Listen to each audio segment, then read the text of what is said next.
Welcome to this explainer. Today we're diving into how a company called Caretutors completely transformed Bangladesh's deeply flawed private tuition market, essentially by engineering trust as a core product. We're going to explore a truly fascinating case study here. This isn't just about throwing new tech at an old problem.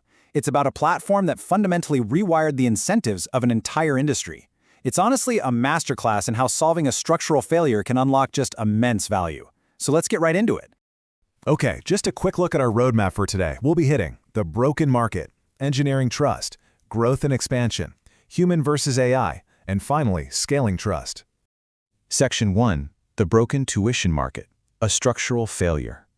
To really understand this disruption, we first have to look at the parallel frustrations that were happening every single day before Caretutors came along.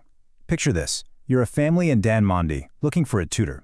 You have absolutely no way to verify credentials. You're paying an agent up front, and you're essentially relying on blind trust to let a complete stranger into your home. It's stressful, right? Now, flip the perspective. Imagine you're a first-year university student who just arrived in Dhaka from Sylhet. You really need the income, but you don't have an established social network to find clients yet. So you pay an agent a non-refundable registration fee, and then you just wait, sometimes for months, and often only to be offered a completely mismatched job an hour away. So whether you were that family or that student, the root problem wasn't a lack of supply or demand. It was a fundamental, structural lack of reliable infrastructure. The real villain in all of this? The intermediary's business model. Under the old system, tuition agents profited off the transaction itself, regardless of the match quality. Once that upfront fee was paid, their incentive to actually care about the outcome dropped to zero. A terrible mismatched tutor still counted as a payday for the agent. But Caretutors literally flipped the script on this. They changed the game by shifting the revenue trigger to post-hire success. By putting real profile verifications in place and creating digital accountability, they perfectly align their own business success directly with the success of their users. Moving to Section 2. Engineering structural trust, fixing the incentives. Their CEO, Masud Parvez Raju, basically realized that if you align an intermediary's revenue with successful matches, the structural problem just disappears. So Caretutors completely replaced unpredictable chance and that heavy reliance on social capital with actionable, repeatable systems. First off, verification is their foundation. Tutors literally can't even apply without complete profiles. Second, a live job board gives tutors agency. They aren't sitting around waiting for an agent to call, they actively apply for what fits them.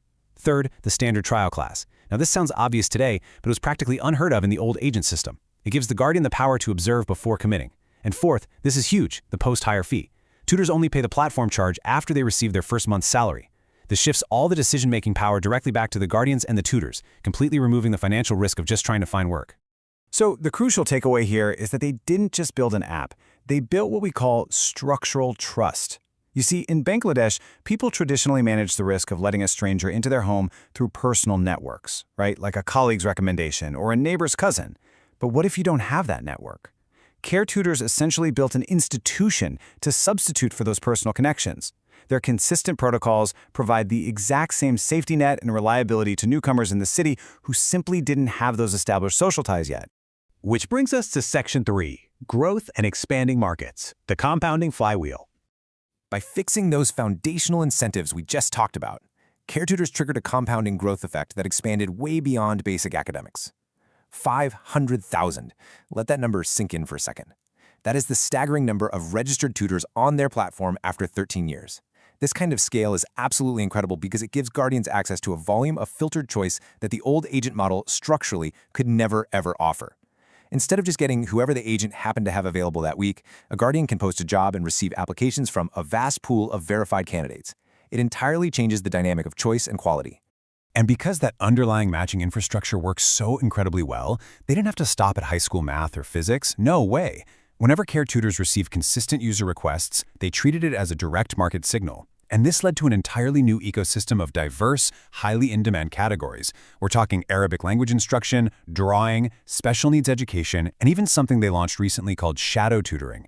This provides trusted supervision for children in dual-income households, which is literally an absolute lifesaver for utterly exhausted working parents. The brilliant part is they didn't build these features and then try to market them. They listened to the demand first and then built the supply. Now, what is truly fascinating here is the power of cohort dynamics over time.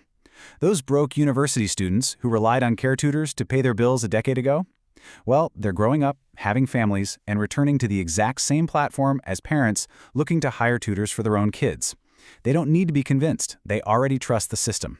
This beautiful organic life cycle fuels a staggering 20% organic referral rate.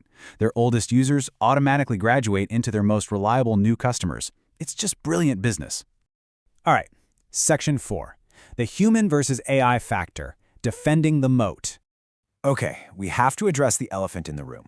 How does a human tutoring platform survive the massive explosion of generative AI? This quote from the CEO grounds that conversation beautifully in behavioral psychology. He argues that in-person tutoring is actually less about raw information delivery and far more about human modeling and attention. Think about it. When a child sits with a human tutor for 2 hours, they are experiencing the behavioral modeling of someone working carefully. They're dealing with emotions, internal struggles, and developing the attitude required to learn. And that is something software simply cannot replicate right now. Sure, AI easily captures the bottom of the market for quick homework assistance. It's excellent for infinite, low-cost conceptual drilling. But Caretutors is banking heavily on the durable, irreplaceable value of physical human presence. An actual human provides accountability. They notice when a student has stopped working or zoned out. They adapt when a student is frustrated. And frankly, they provide that low-grade social pressure of being observed, which creates a discipline effect that might actually account for more learning gains than the content delivery itself. Finally, Section 5. Scaling trust beyond DACA, the road ahead. So what's next? Surprisingly, their biggest challenge moving forward isn't acquiring tutors, it's geography. The math here is actually staggering. Out of 38 to 40 million active students in the market, Caretutors has barely scratched the surface, reaching less than 1%. Less than 1%. Despite having 500,000 tutors and 13 years of operations under their belt, this highlights an absolutely massive runway for future expansion. The market is huge, and almost the entire thing is still ahead of them. To capture all that untapped market, they are moving aggressively on a few key fronts. The immediate hurdle is compressing their timeline. It took them 10 years to build deep operational trust in DACA, right? Well, they need to do that much faster in new divisional cities without compromising any quality. At the same time, they're breaking down borders by expanding frictionless online tutoring. A verified tutor in DACA can now seamlessly teach Arabic or Bangla to a diaspora student in Riyadh or North America. Beyond that, they are sitting on an absolute goldmine of a trusted, verified user base. This opens up huge possibilities to launch partner ecosystems and introduce entirely new educational products down the line. And this brings us to the ultimate takeaway from the Caretutors story. Listen, any well-funded new tech startup out there can probably copy their software code tomorrow. They could build a slicker user interface. But what they literally cannot quickly replicate is 13 years of accumulated credibility, deep local market knowledge, and hundreds of thousands of reliable matches. The app? It's just the delivery mechanism. The real product, the true moat that protects their business, is the trust they've painstakingly built, one match at a time. I'll leave you with this thought to ponder as we wrap up this explainer.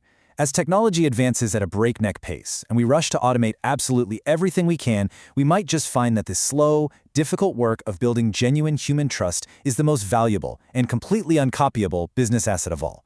Thanks so much for exploring this fascinating case study with me, and definitely keep questioning how the systems around you are built. See you next time!